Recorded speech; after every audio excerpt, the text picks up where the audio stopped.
Yo, what's going on, peeps? We back again with another video. You know how we do.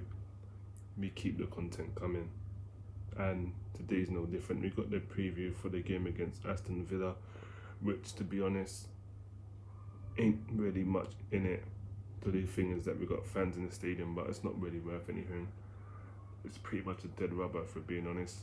The rest of our games are dead rubbers, if we're being real. So it is what it is. They're safe, Aston Villa, so they're on the beach. They can't get relegated. We can't make Champions League. So it is what it is. Make sure you subscribe. Make sure you like. Make sure you comment. Make sure you share. All of that. You should really know that's the drill when you come in. Subscribe, like, and we keep it moving. So big yourselves up. But again, for me, I'll watch it, but this is just strictly a pride thing now. And just closing out the season and not losing and looking like absolute dickheads. That's all this is now. That's all there is. Harry Kane's already tapped out saying he wants to leave. Take it how you want. You might think it's just papers coming out saying he wants to leave and what have you. But the way the club's talking and the comments they're leaving, it's looking like it probably is true, if we're being real. So Man City, Chelsea, Man United hovering around his representatives trying to see what's up. Now, I don't mind him leaving, but I just don't want him to go to Chelsea, if I'm honest. If he goes to Man City or he goes to Man United, cool. I just want him to go to a London rival, if I'm being real. Send him out to either Manchester or send him out of the Premier League altogether. Either or, but just not a rival. And we do know Chelsea definitely the striker. But are they going to pay that 100 and something, 50 million value on him? Probably not. And obviously, Kane signed a contract not long ago. He's got like 4 years left on it or something. So really and truly, Levy don't have to sell him.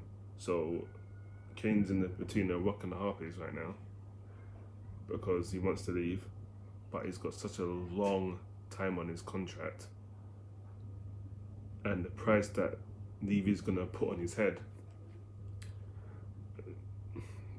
we'll have to see. I guess teams are there that can do it, but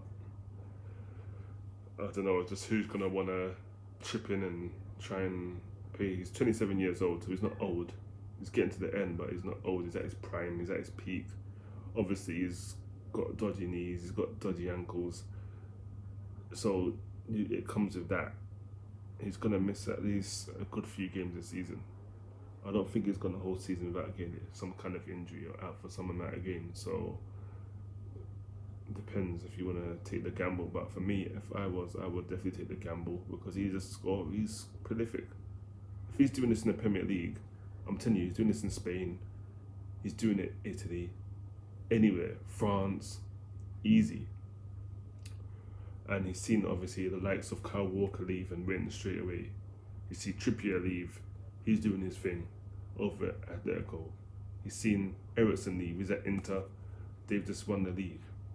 He's seen everyone around him cut out and win, and he's staying there like a fool and not winning nothing. And I'm shocked that he's still there. So you know what? When he leaves, probably the best thing for him, to be honest. Not for us fans, but hey, we can't expect the man to stay and not win nothing and expect him to be loyal. It's not like Ryan Giggs. He was winning stuff at Man United, so he can afford to stay there his whole career. We ain't winning nothing, so why would he want to stay? It doesn't make no sense. So big up Harry Kane, man. And if he leaves, cool. You don't deserve it, so let him get out and go win something. But as I said, we got Aston Villa. I'm not really that interested, to be honest. It's not really like a moment. It doesn't mean anything.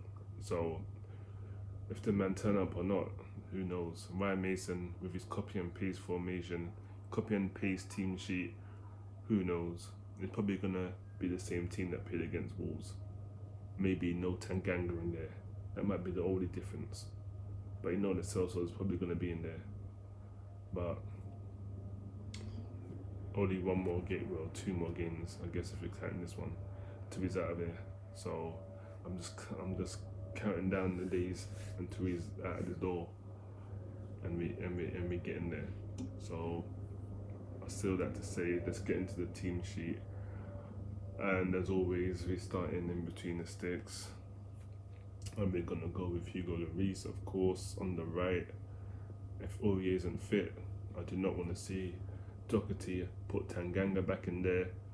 Centre backs, I want to see Alderweireld and Roden. Free Roden as well. Free Joe Roden, because I haven't seen him since, I don't know last time I saw him, but he's been missing for weeks. Free Joe Roden, I want to see him in there. And Reguilon, he was good last game actually, to be fair to you. And him, he was actually decent, so I put him back in. And then I'm going with Højbjerg and then Domblé. He done more than Domblé done more than Højbjerg. He done more than the Celso did in 70 minutes. He done a lot more in about 8 minutes. A lot more positive, a lot more bright, a lot more positive. No, not for me. The Celso again. Bin. Get Ndombele in there. Free him as well. Free Roden and free men like Ndombele. I don't want to see Harry Winks. Ndombele, Højbjerg for me. Dele had a good game. He comes back in for me. Gareth Bale was alright, but I probably wouldn't put him in this one if I'm honest. I'll probably put in like Lucas. I'll probably put in Lucas. Kane up top, obviously. You might as well use him until he's going to be gone next season. So let's just use him and rinse him out now before he cuts. And then Son on the left. For me, Kane plays. He's going to play anyway, but yeah, we definitely have to get our money worth now and just use him last couple of games. No point resting him for the Euros. No, you're playing, brother. Full 90 as well. Get out there, put on your shirt. No bib. Get the shirt on, bro. Get out there, warm up, stretch on the pitch, bro. You think you're gonna just leave? Nah. You playing. Get out there. So that's the team for me. So I'll start again. The Reece in between the sticks. Tanganga, if Aurier is injured. Alderweireld and Roden. Reguilon on the left. Højbjerg and Ndombele. Dele, Lucas, Kane and Son on the left. Ryan Mason is clueless, so we're probably not going to see anything close. It's probably going to be the same team that we saw the other day. Let's keep it real. So why I'm trying to pick this different tweaked lineup is beyond me. We know what it's going to be. Copy and paste. Merchant, that's what he is. So, yeah. But you never know, he might surprise us because there's fans there. He might actually switch it up and make changes. Who knows? I don't see it. But anyway, big yourselves up. Make sure you don't wash your hands, and if you can't, make sure you sanitize. If you can't do that, then I don't know what to tell you. You must be able to wash your hands or sanitize them at least. Come on, peeps. Keep your distance. 2 meters. Obviously, things have opened up. You're now allowed to hug people, but still, certain times you have to keep your distance. You don't know what people's got. But when you hear people coughing behind their mask, that disgusting cough as well. So be mindful. And with that being said, you better make sure you wear your damn mask. And until tomorrow when I drop the review, I'm out of it. Peace.